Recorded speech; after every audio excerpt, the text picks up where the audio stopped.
Hello and welcome back to the channel, welcome back to another video. In this one, myself and George from Ingenuity Fantasy, which if you don't know about Ingenuity Fantasy, check out ingenuityfantasy.com. It's a free website. There's all sorts of good stuff on there. Match stats from Opta, articles from a load of good people about all sorts of stuff, differentials, captaincy each game week, and there is also a transfer wizard where you can put in what position you're looking for, what price point you're looking for, and it will give you a list of suggested players. And there's also the player rankings, which me and George will be talking about today. So we're going to go through 6 different categories. You've got budget defenders, premium defenders, budget mids, premium mids, budget forwards, premium forwards.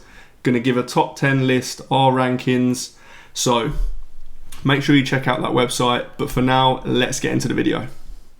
Right, and welcome back to another edition of the FPL Player Rankings series with myself and Brad. As always, we will get started with the cheap defenders. Now, just a quick note before we get started. Lewis Hall has now gone up in price to above 5 million, so he is no longer what we would consider a budget defender. So if you don't see him on the budget list, that is why. And on that note, I think what we will get started with, speaking of guys who seem to be missing from the top of the list, Brad has still not come round to Nico Williams. We've got him at 7. You're just not sold on Forest defence then, or the fixtures? I am sold on Forest defence. I think Forest defence is fantastic. I just don't like their fixtures for the next 5. I mean, in these videos we're talking next 5 generally, but the next 6 are pretty rough.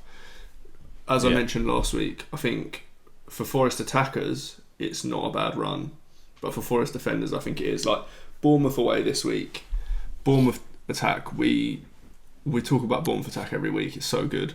Yeah, I just found out the hard way how good it is. Yes. And then, I mean, Brighton isn't a bad attack. Fulham isn't a bad attack. Newcastle, Arsenal. These just aren't good fixtures for defenders, in my opinion. But the Forest defence is so good that they still make the top 8, Williams and Milenkovic. So I do think they're a good defence. I hate their fixtures. Yeah, I think the only reason he stays that high for me, one, and not that it's a main considerate, but his value is just so good. He's 4.4 million now, but when he's been 4.3 million the last couple of weeks. But also, I just really believe in Nottingham Forest's ability to get clean sheets against the big boys. Like they've shown that they can do it all season. Like they've shown they're really good at neutralising high-powered attacks. So, because the proof is in the pudding in that sense, that's why I do have more belief in them to sort of, transcend their fixtures. That's fair. But we would have said the same about Newcastle defence last week. And then Bournemouth do a Bournemouth and put 4 past. Yeah, I think the difference between Newcastle and Forest in that sense is Newcastle this season, our run of fixtures in the recent games, we weren't playing the best teams. Even the clean sheet we kept against Arsenal was in the League Cup, so you can't really count it as like a Premier League clean sheet. But we had a pretty easy run of fixtures there, and when we have played the bigger teams earlier in the season, they have been able to put goals past us. Whereas Forest, on the other hand, when they have played the big teams, have shown that they've been able to keep that clean sheet. So I think that's where the slight difference is for me. They just look a bit more sturdy against the big boys. Yeah, that's fair. And then so another man that I regrettably will have to talk about is Milos Kerkez. I mean, I don't know if you saw the runs that he made. This man is incredibly attacking. He is part of a team who have excellent fixtures coming up. There's just so much to love about him at the moment. Yeah, it was only 4 or 5 weeks ago that we were pretty much just bigging up Bournemouth for every single opportunity we could in this video, and in a couple of weeks' time, I can guarantee you that most Bournemouth players will be at the top of our lists. Because the 5-week fixture span now is pretty good. But once they've got the next 2 over and done with, which is Forest and Liverpool, the fixtures are unbelievable. So they will be at the top of our lists very soon. Yeah, both defenders and attackers as well. Kerkez probably far and away the best defender to get if you're going to get a piece of Bournemouth's pie. And then, so next up, one another point. So Luca Dean, we seem to go back and forth on Luca Dean. Now, granted he didn't start last game, and I'm assuming that's why he's out of your list. I think, the reason he's so low on my list is because, for the same reason. But Aston Villa's fixtures just are that tasty that he does sneak into 9 for me, but you're just not having it anymore. Yeah, the next 3 fixtures are about as good as it gets. It's West Ham at home, Wolves away, Ipswich at home. So those 3 are unbelievable. But again, we've talked about it before. I don't really trust Aston Villa. And also, Dean's not even that good when he's nailed, and at the moment he's not nailed, so he just can't make my list. Yeah, no, it's completely fair. So, but you don't think he's got any sort of presence on set pieces that could swing you back in, or he does when he plays, yeah. But I mean, although having said that, it doesn't seem to ever go that great when he is benched, which is potentially a positive. But yeah, and until he. I don't know what it would take for him to. I can't really see it happening. Him getting back into my list. Yeah, he also remains part of the enigma that is Aston Villa. Do you know what I mean? We have no idea if they're good or not. We have no idea who's starting up front. We have no idea who's starting at left back. There's just so many question marks over that team in general that at the minute I generally stay away from pretty much every player. Yeah, I mean, even Cash nearly entered one of my lists the other week, and I'm glad I didn't put him in because then he got benched, I think. So you just can't. Every time you think you can trust a Villa player, something goes wrong, excluding Morgan Rogers. Yeah, completely understandable. And then I'll just briefly touch on Livramento because you've got Botman in your list and I've got Livramento in my list. So Livramento, I think, Newcastle, we haven't got the best fixtures and we have just shipped 4 to Bournemouth. But, that's not to say that Bournemouth haven't got a really good attack. And, every team does have, it's 1 out of our last 7 that has gone that direction. So I think Newcastle defence can still be trusted in decent fixtures. And I just think there's so much on the line for us this year, with needing Champions League football to keep Bruno and Isak, that we haven't. I just think Livramento isn't as bothered by Trippier's minutes as I think some other people are. Yeah, I do agree. I'm not. If I was thinking about Livramento, I wouldn't be worried about Trippier right now at all, to be honest. And actually, the only, like I say, I've got Botman at 9 in my list. He won't be there next week. I can almost guarantee that. The fixtures is Southampton this week, I believe. After that, the fixtures are pretty rough, so I highly doubt there'll be a Newcastle defender in my budget defender list next week. Yeah, 100%. And then on to premium defenders. So one thing to note about the premium defenders, so you may notice that Saliba is missing from both of our lists. That is because he is definitely going to miss the next game, but Arteta does expect him to be back for City in 2 weeks' time. So it will probably only be a 1-game absence, but in the grand scheme of things, that is enough to drop someone, out of the list for the next 5 weeks. But, on that subject of who seems to have replaced him in the list for Brad is Estepinian. Now, you flirted with Estepinian all season, and I've said, I would consider Estepinian once I see him do it, or once I see Brighton string together some clean sheets or him some attacking returns, and he's done neither. So what's the inclusion? But this is a common theme. I try to get ahead of these things with fixtures. I mean, you said it with Eze. I bought in Eze 2 weeks before everyone else because he had good fixtures. Then we saw him do it.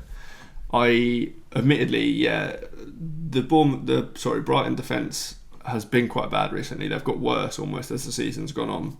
But we know how attacking he can be, especially given that quite often they will play Veltman at right back, and he's not the most attacking right back in the world.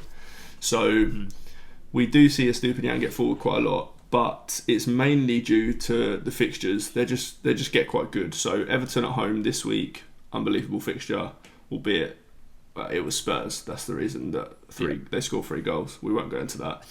And then within the 5-run fixture, they've got Southampton as well. So I just like the fixtures more than anything else. And there isn't loads of really good options in the premium defender category anyway. So admittedly, I have got him above Aina, but that is due to fixtures.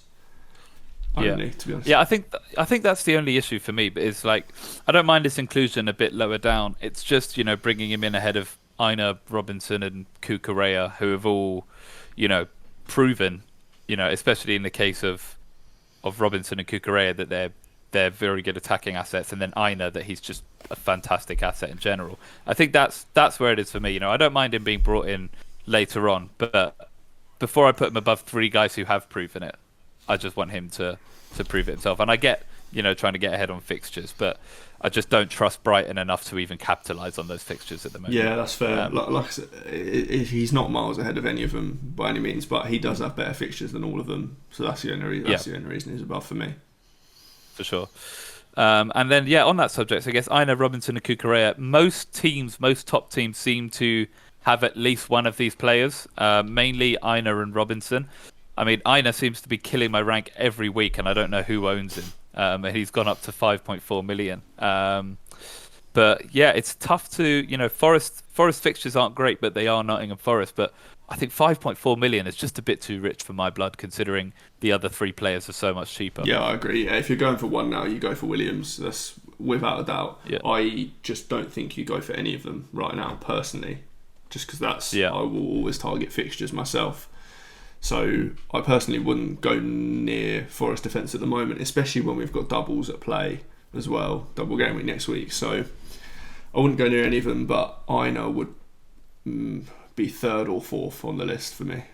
Yeah, genuine. And you know, that's just because of the price, because he's still going up in price. And I think I can only imagine it's because managers will just be thinking, I need to get a defender in. Then they'll look at who scored the most points, and then they'll just bring him in. And it's very, very reactionary. Mm-hmm. But I mean, saying that, he is proving everyone wrong every week, but he continues racking up points. So he's a bit of an enigma there. But yeah, I think that rounds out the defenders section. So let us know what you think of our list. Let us know if there's anyone you think we missed, and we will see you again for the midfielders. Right, welcome back to the midfielder segment, and we will get started straight away with the cheap midfielders. Now, one man that we do have to talk about, just because he absolutely tore us a new one, is Justin Kluivert. I think, you know, he's sort of been on my radar for a while, and I did bring him in for a couple of weeks, and then he went quiet for a bit, and I brought him back out, but he seems to be back with a bang. He's still on penalties. Bournemouth fixtures look great, and he's just excellent value at the moment. Yeah, ever since we found out that he was on penalties when he scored 3 of them in one game, he's been just a good option, a really good option. The problem was that Bournemouth's fixtures weren't the best after we found that out. Now they get good, as we have talked about, as we will continue to talk about for a long time. Bournemouth attack is unbelievable, and him at 5.6 million on penalties is stupid value. Yeah, 100%. And I think any piece of this Bournemouth attack at the moment is a good piece. It's very hard to go wrong, and that, you know, they all offer something different. Like, you know, Semenyo is more talismanic value, and he just always seems to be in and around the right areas. Kluivert is on pens, he's really great value, and then Utara is playing, you know, furthest forward. So I think Bournemouth's attack at the moment, any piece is not a bad piece at all. You can't really go wrong. And then Martinelli. So Martinelli seems to be in and out of our lists regularly, and that's just based on we have no idea if he's going to start or not. Now, the reason he's back in, I think, for both of us at number 4 is I can't see a reason why he wouldn't start. I mean, Sterling looked absolutely rubbish last game. You know, Trossard has been playing well, and he probably starts as well.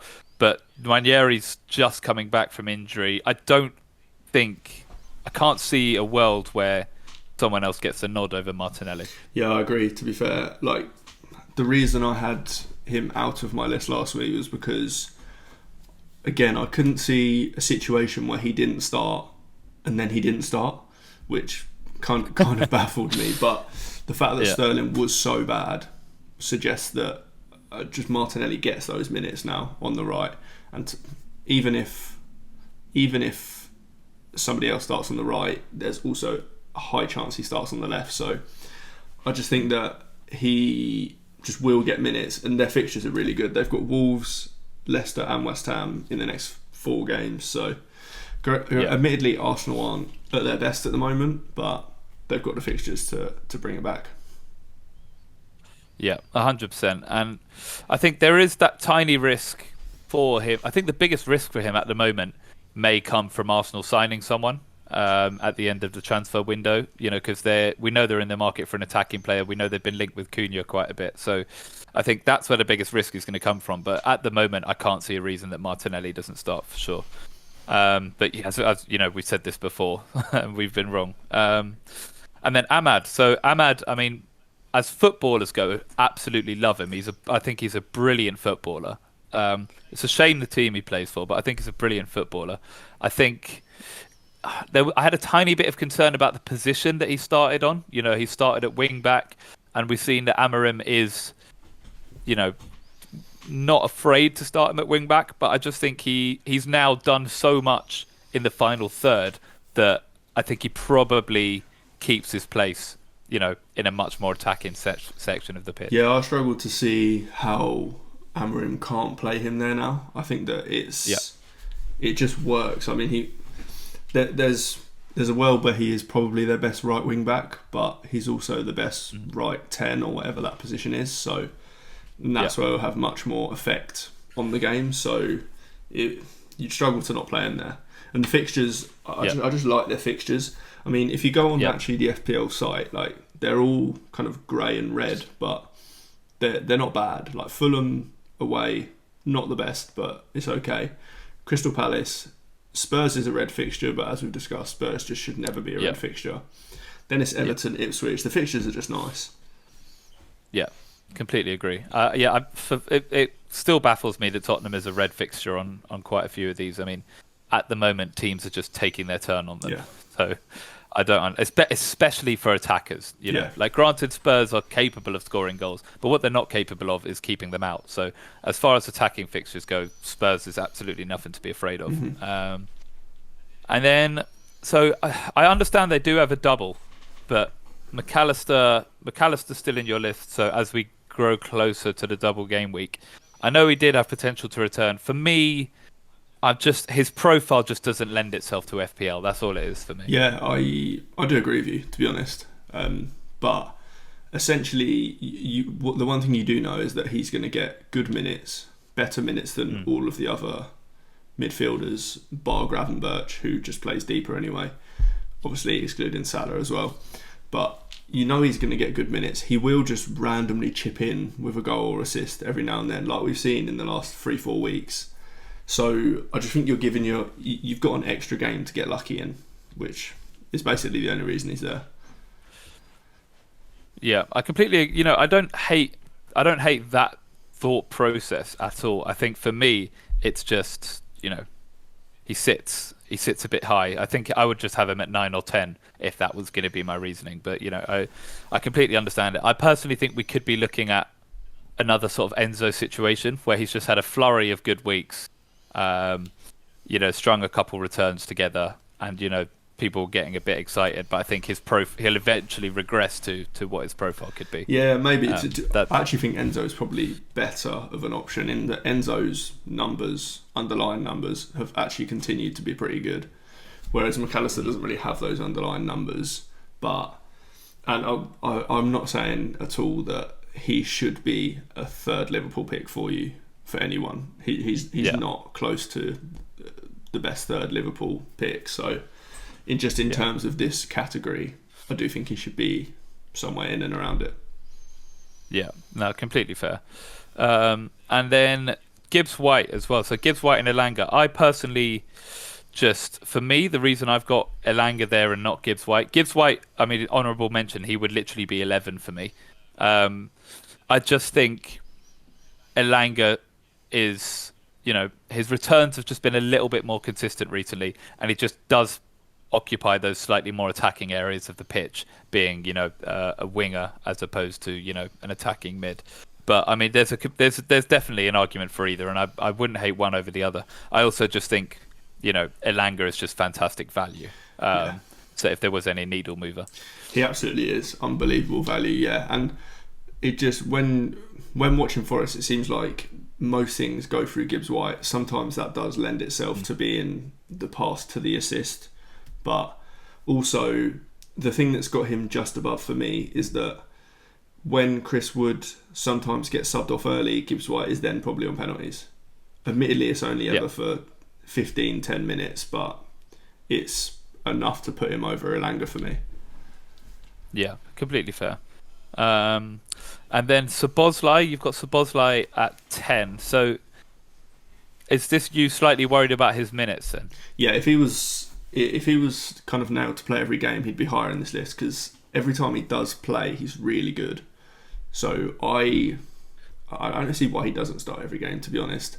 Admittedly, they've got a lot of games coming up, so that's a fair reason. But I think that he is better than... I mean, Curtis Jones has been sometimes playing in that role.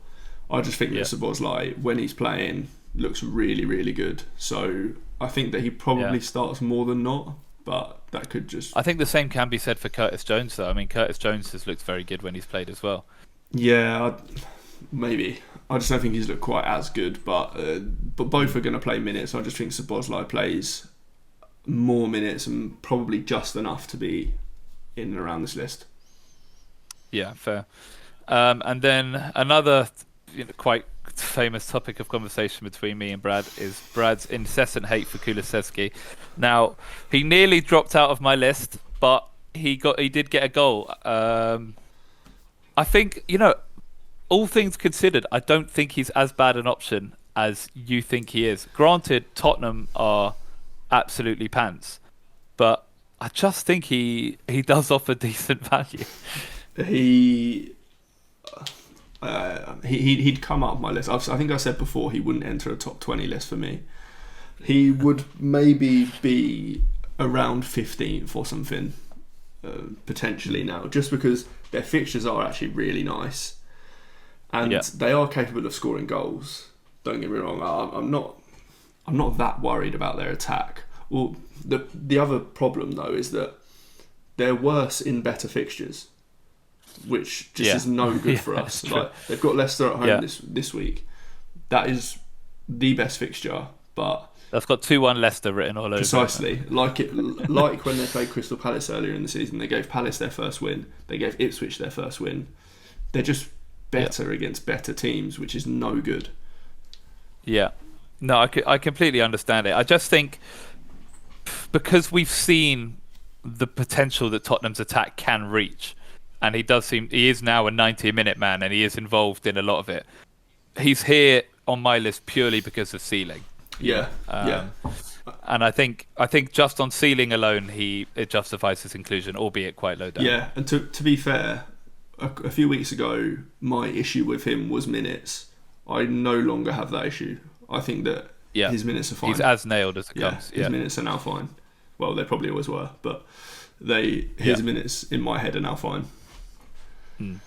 No, so it remains to be seen about Kulusevski. Will he drop out my list? Probably not. Will he enter Brad's? Definitely not. And then on to a previous favourite of yours actually, Mitoma. So 3 returns in the last 2 weeks, a couple goals and an assist. Brighton's attack seems to be purring again. I understand there was a bit of concern about minutes before, which may be where your hesitation came from.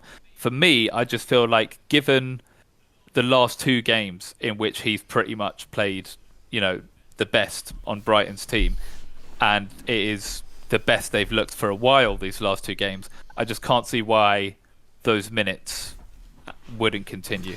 Yeah, but also again that could be a fixtures thing. Like there was 2 games that he was benched in, which was Villa and Arsenal, and then he came on for half an hour or something. The 2 games following that have been Ipswich and United. Those are the 2 games where Brighton have looked good.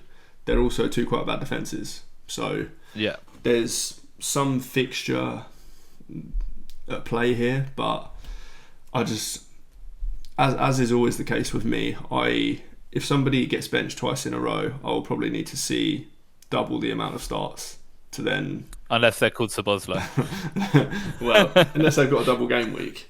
But I'll need to see, like I say, probably double the amount of starts now, just to trust that they're going to start every game. Yeah, and that's completely fair. I think for me, it's just they actually have quite tasty fixtures coming up from an attacking standpoint. They've got Everton next game. Then granted, they got Forest away, but then they've got Chelsea at home. And for whatever reason, Brighton v Chelsea always seems to be an absolute bloodbath. There seems to be goals flowing either way in those games. And then they've got Southampton, which, is just the best fixture on everyone's calendar. So I think the fixtures definitely are there for Matoma, and the scoring output is there for Brighton. So I can just see them taking a pretty big pie into the next few weeks. And with Welbeck, being rotated in, but hasn't really found his footing yet. João Pedro hasn't found his footing. Rutter isn't there for like permanent minutes. I just think Matoma at the minute he presents himself as the best option, especially considering the form he's in. So that's why he's in for me. And then a final point I wanted to talk about. So speaking of fantastic value and speaking of Bournemouth's attack, we did touch on him earlier, is Otara. Now, at 5 million, he is a great cheap option into Bournemouth's attack. So obviously Kluivert and Semenyo aren't expensive, but if you are that 0.6 or 0.7 million short, Utara's underlying numbers, his XGI, have actually been better than Kluivert's, who is on pens, and he is playing the furthest forward. It does now look like he is going to be playing that number 9. So I think, especially given the attack he's in and given the presence of the other two, Utara could be a fantastic differential option. Yeah, I really, really like him. The only reason he's not in my list is I'm slightly concerned that Bournemouth just get another striker in this window. Besides that, and if they don't, then I love him. Yeah, and I think that's all it is. That's why he's at 10 for me. If there wasn't that risk about his minutes, just purely from they may even rotate Semenyo up there, and they may just move stuff around or get someone in. So, but like you say, if he does seem to command that spot and hold it down, then you'll see him rising up my list rapidly, especially as Bournemouth fixtures get better. Yeah. And then just quickly, even though he's not on my list, I knew this would happen, and I have to talk about it, is Jacob Murphy. So I said 2 weeks ago, I'd been slandering Jacob Murphy for 7 weeks in a row, and he'd been playing brilliantly.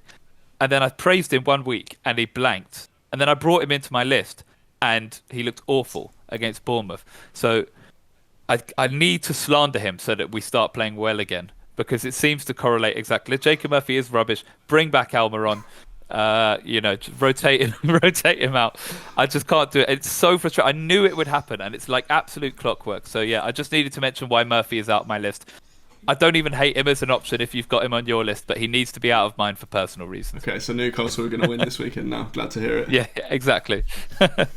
And then, so on to premium mids. Quite a bit to talk about actually this week. So my list hasn't changed a whole bunch. But, Brad has brought Mbeumo up to 3. So we'll start by speaking about Mbeumo. Like I said, fantastic player. And Brentford's fixtures are, looking really tasty. And I imagine that's why he's crept back to number 3 on yours. Yeah, really good fixtures. I mean, in the next 5, I think the hardest is probably this week, Crystal Palace away. Tottenham at home, fantastic fixture. West Ham away, fantastic fixture. Leicester away, Everton at home. Unbelievable fixture run. Unbelievable. So I'll definitely be buying him back in my team for sure. Yeah, 100%. I mean, it's hard to argue with that. I think also we just know Mbeumo is the guy. We know he's high powered. I don't think it's not like you're taking a risk by bringing him in. We all know Mbeumo's capacity and potential to score, and we all know Brentford's attack gives him a really decent floor. So yeah, I wouldn't have any doubts about bringing him in. The only thing for me about having Fernandes is, Fernandes is as talismanic as it comes. And we mentioned before that Man United's fixtures are actually pretty good. So I think for me, that's the only reason I've got Fernandes above Mbeumo. But, it is incredibly tight there. There's not a lot to split them. So, I mean, you can go either or. Yeah, I agree. I like Fernandes as well, to be honest. I think they're both great. I just think, like you say, there genuinely isn't much to split them. It's just, I think I can trust Brentford a little bit more than I can Man United, which is an interesting thing to say. But yeah, completely fair. And then, for me, I've got Gordon slightly above Mbeumo. That is probably some personal bias, but I just think Gordon's returns outside of last week, Gordon's returns had been incredibly consistent. And the amount of goals that Newcastle were putting up on people, I think we'd scored like 14 and conceded 0 in like a 5-game week span or something, or conceded 1. It was crazy high. The pie was enormous. Granted, against Bournemouth, we took a bit of a humbling. But I just still think Gordon is a great option moving forward. And it's the same thing with Gordon and Buemo. I feel like if you've got one, it's not worth switching to the other. But, with Mbuemo's fixtures coming up, if you do have Gordon, if you can sneak Mbuemo in as well, then I think that may be the way to go. I kind of disagree with that, actually. I think if I had Gordon after this week, I would sell him to Mbuemo for sure. After this Southampton fixture for Gordon, the fixtures aren't good for Newcastle. And another thing to note is that there's a very, very high chance that Newcastle don't play in game week 29. Admittedly, that isn't part of our 5-game week thing that we look at. But if you're looking at transfers in general, then I think it's the perfect time to move Gordon to Mbuemo after game week 23. Yeah, I think for me, I'm just less scared of the Newcastle fixtures than you are. I think that's all it is for me. We've got Southampton next game, which is the best fixture on the calendar. Fulham defence, not scared of at all. City's defence at the moment is nowhere near the City defence that we thought it was before. And then Nottingham Forest at home. So we've already gone to Forest Stadium and hung 3 on them. So I think, we're at least at minimum well set up to be one of the only teams who's been able to hang that many goals on Forest defence. And then Liverpool away, granted that is a nasty fixture, but also Liverpool have been struggling to keep clean sheets as well. So it's not as scary as it seems. The Reds all over the FDR, I think, can be quite scary, but I don't think that's personally a reason to be worried about bringing Gordon out. Now, for me, that's why I wouldn't necessarily do a Gordon to Mbuemo transfer. I think Mbuemo should be targeted, absolutely, because his fixtures are brilliant. But for me, I don't think it's worth moving Gordon out for him. And that's all it is for me. I don't think the fixtures are as scary. Yeah, that's fair. I just kind of do, really. And I also do think that it just timing-wise, it works perfectly. Game week 24 is exactly when Brentford's fixtures get good, and the opposite can be said for Newcastle. Now, don't get me wrong, I do think Newcastle, if you continue to keep playing the way you have been, then I do think in most games you're capable of scoring. So it's not, I wouldn't say like Gordon's a must sell by any means. Yeah, exactly. So I mean, it's very tight. I think a bit of it is just me, I think, wanting to believe in us a bit more as well. So maybe I'm a bit blinded by that. And then Foden as well. So Foden the last 2 weeks has proved an amazing differential asset for those who did bring him in. Now, their fixtures to say grisly would be an understatement. I mean, City's fixtures are pretty bad. I think the only reason Foden is here for me is because what he's displayed last season and at points this season is explosive potential. So when you see other teams or other midfielders get, 1 goal and, maybe they set up more defensively, maybe they start playing counter-attacking football. When City and Foden in particular seem to get 1 goal or 1 return, they almost get blood in their nostrils and they will go and pound a team. And, we've seen them do this against big teams as well, where they'll get 1 goal and then they'll go chasing after multiple. They won't sit back. And I think for me, that's where particularly the Chelsea and the Spurs fixtures in City's next 5, I can easily see City hanging at least 3 on the pair of them. Yeah, I mean, actually, again, there's Chelsea this week. Again, I think after this week, it could be quite a nice time to do Foden to Mbuemo, to be honest, just because those fixtures work out quite nicely. But after this week, their next 5 are 4 of the best defences in the league. The 4 best defences in the league. So the fixtures are literally as bad as it gets. And yeah, he's been great over the last few weeks. If you got him in, fair play. The fixtures were good. But the sample that we've been given of him being good was West Ham, Brentford, Ipswich. That's not comparable to Arsenal, Newcastle, Liverpool.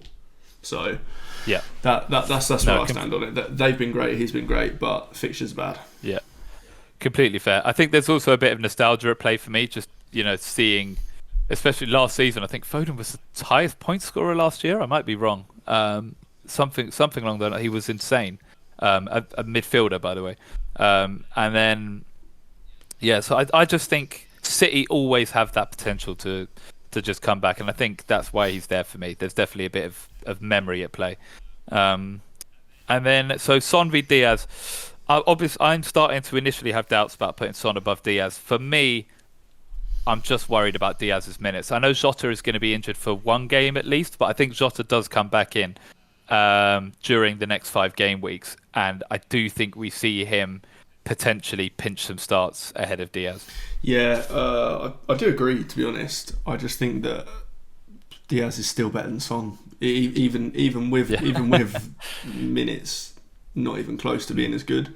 Obviously, with Diaz, he's got 6 games over the next 5 weeks, so I think that over 6 games he gets enough minutes to be better than Son with 5 games, even though Diaz won't start all the games. Yeah, so I mean, yeah, I think that's where I also, if Tottenham were in better form, if this was the Tottenham we saw earlier in the season, then I think it would quite clearly be Son. But you're right, Tottenham's recent form is definitely reason for concern. So I completely understand Diaz above Son. Almost agree, to be honest. But yeah, so let us know what you think of our list. Let us know if you think there's anyone we missed, and we will see you again for the forward segment. Right, welcome back to the forward segment, and we will dive in straight away with the cheap forwards. So if you'd watched any of the earlier series, you know how much I love a bit of Wissa. And I think, Brentford went through a pretty grim patch of fixtures, but, their fixtures now are right out the other end. They've got Palace, and then Tottenham, then West Ham, Leicester, and Everton. I don't think fixtures get much better. I haven't seen enough returns out of João Pedro to keep him at 1 for me, and I think that's why Wissa slots back in. Yeah, that's fair. I mean, it is pretty close between the two of them. I think if João Pedro had worse fixtures, Wissa would probably be top for me. But I like João Pedro's fixtures. João Pedro's on penalties. Welbeck's coming back, which in a weird way makes João Pedro better because he won't be playing at number 9, where he's just not been involved particularly. It does look like Brighton in the last couple of games have been better in attack, so I like that. They're the only reasons. I love Wissa as well, to be fair. It's close between them. I think they're both really good. Yeah, I think that's all it is for me is, whenever you watch Brentford, Wissa is just incredibly attacking. Even throughout the season when he starts, he's averaging 0.67 XGI. And I think what Brentford have shown consistently throughout the season is they don't care who they're playing against. They will still completely send it. They're not like one of the better teams like a Forest, for example, who when they're playing against good teams, they set up way more defensively. Brentford's philosophy is we're just going to score more goals than you. And so I think the main beneficiaries of that philosophy are, Mbeumo and Wissa. So I've just got a lot of time for Wissa. And then it's worth mentioning as well. So Cunha has now slipped back below 7 million. So he is back in the cheap forwards list. So he's entered my list at 4 and he's entered Brad's list at 8. Now, the reason he's entered at 4 for me is I think there is a very realistic possibility that we see Cunha move to another Prem club in January. So, he'll probably play in Wolves' next game, but the possibility of Cunha at Arsenal, I just think is very, very tasty. I'm laughing just because that's where we're at now with budget forwards. The pool of them is so bad that you've put someone in 4 hoping that they get a move. It's mental, but I kind of agree, to be honest. I mean, Wolves' fixtures are bad, but I agree. I can't see him staying at Wolves. Seems like he might have fallen out with the manager. Seems like there are just loads of clubs interested in him, to be honest. And I guess at Arsenal he'd play number 9. I'm not sure. I'm not sure that's I think at the moment at least. Yeah, I'm not really sure that is his best position, but I think that is probably where he'd play at Arsenal right now. Arsenal fans may have something to say about that, and correct me if I'm wrong, but I he's guess, better than Havertz, Arsenal fans. Sorry, I just guess that's where he'd play. I don't know, but to be honest, if he did go to Arsenal, then he'd be a great option for sure. Yeah. I think that's what I think. That's all it is for me. So I didn't even look at Wolves' fixtures just because I don't think they'll be relevant for him. And then, so it's worth talking. I'm going to have to give DCL some airtime now. Even though I'm completely done with him, Brad seems to have him at number 3. Now I understand they do have a double game week, and I really hope that's the reason he's so high. but I just can't do DCL. I just can't do it. I don't trust him. That is the only reason. Their fixtures aren't even good either side of the double either, and actually half of the double is Liverpool at home, which is bad. The other half is Leicester at home though, so that's nice. But besides that, the fixtures are pretty rough. If this budget forwards category was a bit more stacked, he wouldn't be third.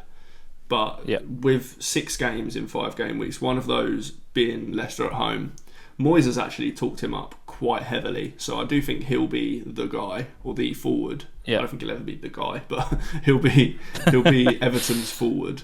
So, and he's on penalties. There's a lot to like about him, but he does play for Everton. Yeah, there's also a lot to dislike about him. So, and then Welbeck. So we've seen Welbeck, get a 70-minute run out last game. So it looks like he's coming back into the fold. Remember earlier in the season we were absolutely spoilt for choice at the cheap forward position. Now it looks pretty thin. So it's actually quite nice to see Welbeck returning to Brighton as Brighton are returning to form, and potentially providing another cheap option in what is otherwise quite a dry pool. Yeah, and again, like I mentioned with João Pedro, the fixtures are kind of nice. So Everton at home this week, you'd imagine he starts. Just come back from injury, so I don't know if he'll get 90, but either way, that's kind of fine. Then there's Southampton away in the midst of this 5 game week thing. I just quite like their fixtures, and we said, Brighton look a bit better at the moment. Yep, completely agree.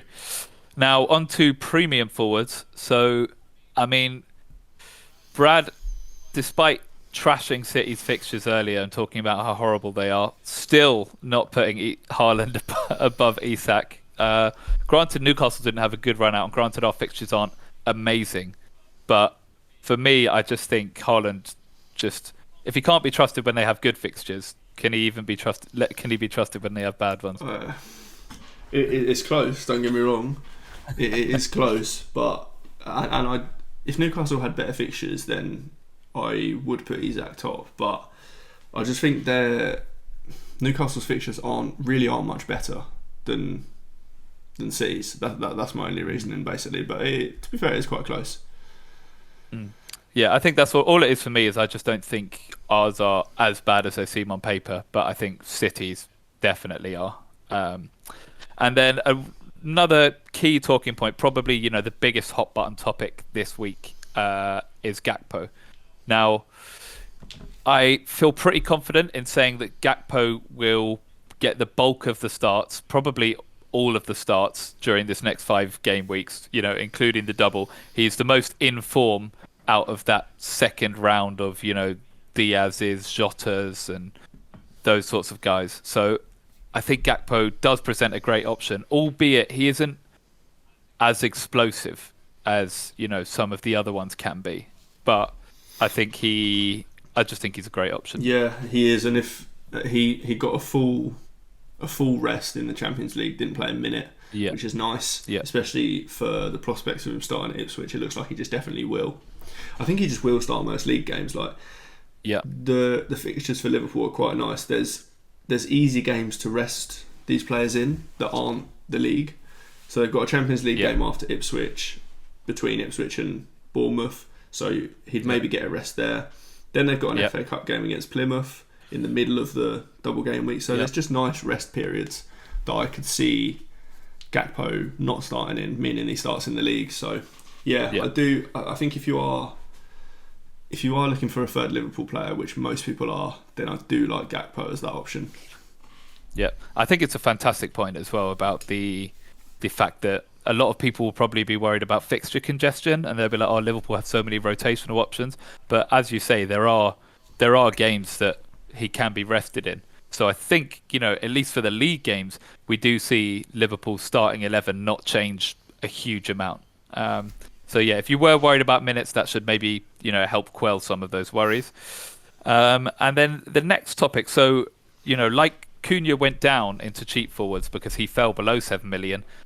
Chris Wood has now come up because he's gone above 7 million. So I've slotted Wood in at 4, and Brad has slotted Wood in at 5. I think we don't need to go into detail about Chris Wood. We all know exactly what he is, what he represents. And the sort of asset he is.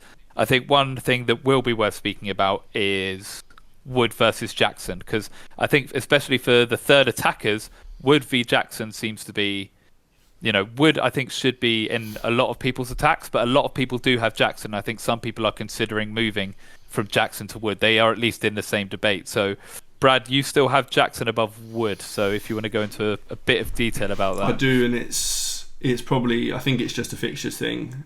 I say that Chelsea are a better attack in general than Forest.